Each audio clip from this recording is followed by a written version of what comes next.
তো দেখো সবাইকে সাজ দিয়েছি, মনে হচ্ছে বিয়ে বাড়ি যাচ্ছি, বাড়ি যাচ্ছি না আমার। আর রেডি হয়ে গিয়েছি। আর আমরা কেন এসেছিলাম জানো? আমরা এসেছিলাম আমার পিসিকে নিতে। Hi, welcome my channel. তোমরা সবাই কেমন আছো? আশা করি সকলে খুব ভালো আছো। আর হ্যাঁ, আমিও তোমাদের আশীর্বাদে মোটামুটি ভালো আছি। তো আজকে যাচ্ছি আমি ঘুরতে আমার পিসির বাড়ি। আর কোথায় যাচ্ছি সেটাই তোমাদের সাথে শেয়ার করব। তো দেখো এইদিকে এদেরকে দেখে বুঝতে পারছো এরা ফ্রি ফায়ার খেলছে। আর আমার রেডি হওয়া হয়ে গেছে অনেক আগেই। আমি যার সাথে যাব, মানে যেই ঠাম্মার সাথে যাব সেই ঠাম্মা এখনও রেডি হয়নি। আমি দেখে আসলাম যে শাড়ি পরেছে।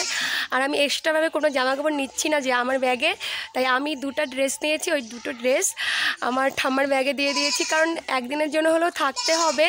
তো আমি বাড়িতে এসেছিলাম যে ব্রাশ নিতে, কারণ একদিনের জন্য থাকলেও ব্রাশটা নিতে হবে, এই জন্যই তাই ভাবলাম যে ব্লগটা বানাই। আর তোমরা হয়তো ভাববে যে কি রে, এই মেয়ে তো বিয়ে হয়ে যাওয়ার কথা ছিল, এখনও কেন হয়নি। সব কিছুই বলবো আস্তে আস্তে, দেখো পুরো ভিডিওটা দেখলেই বুঝতে পারবে। আর চ্যানেলে চোখ রাখো, সব কিছুই তোমাদের সাথে শেয়ার করব। আর গলার ভয়েস তো শুনতেই পাচ্ছ কীরকম হয়ে গিয়েছে। যাই হোক, আমি ব্রাশটা নিয়ে আসি। রাস্তায় দাঁড়িয়ে আছি, রাস্তায় বলতে বাড়িতেই দাঁড়িয়ে আছি, উঠানে যাইনি। যেখানে ব্রাশ আছে ওটা এনে তারপর তোমাদের সাথে কথা হচ্ছে। আর দুটো না তিনটে শর্ট ভিডিও বানালাম, বুঝলে? তো চলো। তো আমি না ব্রাশ সবসময় কলে পাড়ে রেখে দিই, কারণ ঘুম থেকে উঠেই আমার দরকার পড়ে যায়। তো এটা আমি নিয়ে নিলাম, পরে কথা হবে। আর এক বোতল জল নিয়ে নেই, গাড়িতে যাবো যেহেতু জলটা নিয়ে নেওয়া ভালো। আর অনেক দূরের রাস্তা, যেহেতু আমি গাড়িতে থাকতে পারি না, বমি করি। আজকে বুঝি কী হয় কে জানে। যাচ্ছি আমি নিশিগঞ্জ, বুঝলে? তোমাদের সাথে বাড়িতে কথা হয়েছিল, তারপর আর কোনো কথা হয়নি। তার মাঝখানে আমরা একটা গাড়িতে উঠেছিলাম, আবার ওই গাড়ি থেকে নেমে আরেকটা গাড়িতে উঠে পড়ছি। আর এটা ছিল বাস স্টেশন। তো এখান থেকে আমরা গাড়িতে উঠে পড়লাম, যেহেতু অনেক দূরের রাস্তা। আর আমরা স্টেশনে এসেই দাঁড়িয়েছি। আর আমরা যেই গাড়িতে এসেছিলাম ওই গাড়িটা আরও কিছু দূর যেত, কিন্তু আমরা ওখানে গেলাম না। ওখানে গেলে হয়তো আমরা এই বাসটা পেতাম না, অনেক দেরি হয়ে যেত। এটা ছিল সরকারি বাস।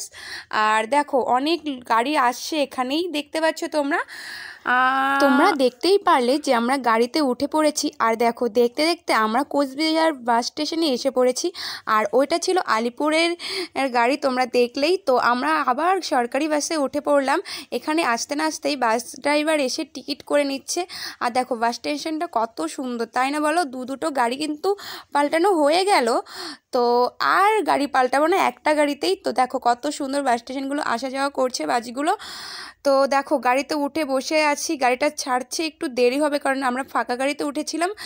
আগেরটা তো ফাঁকা গাড়িতে উঠেছি, এখন এটাও ফাঁকা গাড়ি, কিন্তু এখন গাড়িটা ছেড়ে দিয়েছে, তোমরা দেখতেই পারছো। আর আমার বাসে উঠলে যে বমি বমি ভাবটা লাগে, আজকে কি বলবো, মাথাটা তো ঘুরে এক একটা হয়ে গিয়েছে। তো আমি আর ঠাম্মা যাচ্ছি, তোমাদেরকে একটু দেখিয়ে দিই, দাঁড়াও ঠাম্মার সাথেও তোমাদের দেখাচ্ছি। ঠাম্মা তো আর এখানে কিছু বলবে না, আর আমিও কিছু বলছি না, গাড়ি কিন্তু চলছে, তোমরা দেখতেই পারছো। আর দেখো এই গাড়িতে ওঠার পর যে একটা হাওয়া দিচ্ছে না, আমি সবসময় জানালার সাইডে বসি, কারণ বমি বমি ভাব আসলেই আমি আর কি বমিটা যেন করতে পাই, এর জন্য জানালার পাশটা খুঁজে নেওয়া আর কি, বুঝলে? অনেক দূরের রাস্তা যেহেতু। তো বন্ধুরা, আমরা যেখানে আসার কথা সেখানে এসে পড়েছি। আর আসার পাশেই দেখো কত সুন্দর তামাক পাতা গাছ, অনেক দিন বাদে দেখলাম এগুলো তামাক পাতা সবটা দেখেছো। আর ওই যে রাস্তা, এই যে ঠাম্মা যাচ্ছে এক জায়গা থেকে আরেক জায়গা, না কথা বলতে কেমন লজ্জা লাগছে। আর এই মহিলা মনে হয় তামাক পাতা কাটছে, দেখাই যাচ্ছে না, দেখছেছো কত তামাক পাতা কাট। তো আমি যেখানে আসার কথা ছিল সেখানে এসে পড়েছি। আর আমার এমন প্রবলেম হচ্ছে যে কথা বেরোই হচ্ছে না মুখ থেকে। যাই হোক, এখন খাওয়া দাওয়া করলাম। খাওয়া দাওয়া করেছিলাম রুই মাছের তরকারি, ইলিশ মাছের কালিয়া, আর সিম দিয়ে একটা ভাজি ছিল, আর ছিল বেগুন ভাজি। তো খাওয়া দাওয়া করলাম, এখন খুব ঘুম পেয়েছে। তো দেখো ঠাম্মা আসছে, তো শুয়ে থাকি একটু, তবু কাজে দেবে, কি করবো। আর এখানে এসে কাজ কাম তো নেই, শুয়ে থাকা ছাড়া। আর আমার কথা তো তোমরা শুনতে পাচ্ছ কিনা জানি না, এত আস্তে আস্তে কথা হচ্ছে বুঝতে পারছি না। তো চলো পরে আবার কথা হবে। Good morning guys. তো আজকে হলো পরের দিন, আর এখন আমি একটু রাস্তা হাঁটছি পিসিদের বাড়ির এখানে। তো দেখো কত সুন্দর বার্ড ফুল ফুটে আছে। আর আমি আর একটা বোন দুজনে মিলে রাস্তা হাঁটছি। ও ব্রাশ নিয়ে এসেছে, আমি ব্রাশ নিয়ে আসিনি, তো ব্রাশটা নিয়ে আসবো পরে। তো চলো দেখতে থাকো। তো গাইজ এখন সকাল 8:45 বাজে, 8:45টার দিকে যাচ্ছি, ঘুরছি আর কি, কোথাও যাচ্ছি না। আর এখানে দেখো কত সুন্দর একটা মন্দির। কি মন্দির এটা দেখবে? দেখো কত সুন্দর একটা মন্দির। এই যে বুনুটা। তো পরে আবার কথা। হাই গাইজ, এখন বিকেল হয়ে গিয়েছে। গুড ইভিনিং বলে দিচ্ছি, কারণ এখন সন্ধে হতে আর বেশিক্ষণ বাকি নেই। তো আজকে বাড়ি যাওয়ার কথা ছিল, আমরা যেতে পারলাম না, কোনো একটা কারণে দেরি হয়ে গিয়েছিল, 3 ঘন্টার রাস্তা যেহেতু। তো দেখো কি সুন্দর মাঠে সবাই খেলাধুলা করছে, আর আমরা ঘর থেকে শুয়ে শুয়ে দেখছি, বুঝতে পারলে। আর রোডের কাছাকাছি বাড়ি, তো ওখানেই গাড়িগুলো যাচ্ছে, তোমরা দেখতে পারবে না এখন। তো দেখো, আর এখানে একটা বড়ই গাছ আছে, জাল মিষ্টি না, সারাদিন ওইগুলোই খেলাম।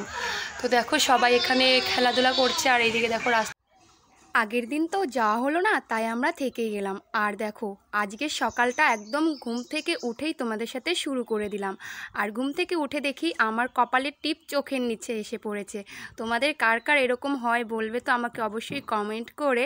আমার তো এটা প্রায় হয়, চোখের নিচে থাকবে, নয় গালে থাকবে, টিপটা যে এইভাবে এলোমেলো হয় আমি বুঝতেই পারি না। তারপর দেখো, আর তোমরা হয়তো ভাববেই যে এটা কোন রুমে থাকছে, চারদিকে বড় বড় আয়না দেখা যাচ্ছে। আয়না দেখা যাওয়ার কারণ হলো আমার পিসি যা হলো পার্লারের কাজ করে, তো নিজেরই বাড়িতে পার্লারের কাজ করে। তো একটা ঘরেই 2টো রুম, একটা রুমে পার্লারের খুলেছে, আর হলো আরেকটা রুমে ওরা থাকে। তো আমি যে রুমটায় আছি এটাতেই পার্লার। তো এখানেই আমি ছিলাম, পিসির জায়ের মেয়ে আর আমি। তো সকাল সকাল উঠে পড়েছি আজকে আমরা বাড়ি চলে যাব, প্রায় এখন 7টা বাজে। তো এই টাইমে আমি উঠেছি। আর এখানে আমি ভয়েস দিতে পারতাম কিন্তু দিলাম না, কারণ ঘরে অনেক লোক ছিল তাই দিইনি। তো চলো দেখতে থাকো ভিডিও কী করছি। Hi, good morning. তো আজকে আমরা বাড়ি যাচ্ছি, আজকে এখানে দ্বিতীয় দিন আমরা বাড়ি যাচ্ছি। আর রেডি হয়ে গিয়েছি। আর আমরা কেন এসেছিলাম জানো? আমরা এসেছিলাম আমার পিসিকে নিতে। তো সবাই রেডি হয়ে বেরিয়ে গিয়েছে। তো আমার ফোনটা চার্জে ছিল, এর জন্য চার্জ থেকে নিয়ে যাচ্ছি। আর এখানে না তেমন ভিডিও বানাতে পারিনি, কারণ আমার ফোনে একটা যে প্রবলেম দিচ্ছে, মানে ডাটা অন করলেই ফোন সুইচ অফ হয়ে যাচ্ছে। যে আমি ভিডিওটা রেকর্ডিং করছি, কবে যে পোস্ট করব তারও ঠিক নেই, কারণ ডাটা আমি অন করতে পারছি না। কিন্তু অন্য কারোর ফোন থেকে যদি হটস্পট নেই, একদম মোবাইল যেমন তেমনই চলবে, কিন্তু ডাটা যদি আমি নিজের পার্সোনালভাবে অন করি তাহলে আর চলছে না। যাই হোক, আমি তো রেডি, আর চার্জারটা এখন ব্যাগে পড়বো, সব নিয়ে চলে গেছে বাইরে। তো ভাবলাম ভয়েসটা এখানে দিয়ে দিই, কারণ এক জায়গা থেকে আরেক জায়গায় না ভিডিও করতে লজ্জা লাগে। তো চলো বাইরে গিয়ে রাস্তায় গিয়ে আবার কথা হবে। এখন আর কথা বলছি না, দেরি হয়ে গিয়েছে। এখন 9টা বাজে, 9টা সাড়ে 9টা বাজে। আর দাঁড়াও দেখি কটা বাজে, 9টা 19 বাজে। তো 9:30টার কাছাকাছি। তো চলো, আর অনেক দূরের রাস্তা, যেহেতু 3 ঘন্টার রাস্তা। এতদিন আমি এত দূর জীবনে প্রথম আসলাম। একবারে বৌভাতে আসছিলাম কন্যা যাত্রী, আর এখন এসে পিসিকে নিয়ে যাচ্ছি। তো চলো পরে কথা হবে। তো গাইস, আমরা এখন বাড়ি যাচ্ছি। এই যে পিসি, অনেকদিন বাদে ও যে ব্যাগ বাজে পড়ে গেলাম। তো দেখো সবাইকে সাজ দিয়েছি, মনে হচ্ছে বিয়ে বাড়ি যাচ্ছি, বাড়ি যাচ্ছি না, মনে হয় বিয়ে বাড়ি যাচ্ছি। 1 বছর পরে বাপের বাড়ি যাচ্ছি, সাজবো না? আর ওই যে ভাই, দেখি মুখটা দেখা, চলে গেল। আমার মনে কাপড় ক্যামেরা ভালো না, তোটা আরো ভালো। তো চলো আবার পরে মেন স্টপেজে যেয়ে কথা হবে। দেখো ট্রলি ব্যাগ নিয়ে যাচ্ছি। তো গাইজ, আমরা দেখো মেন রুটে এসে পড়েছি। বেশি দূর নয়, ওখানে বাড়িটা। কোনখানে? ওখানে। এই যে পিসিকে দেখো।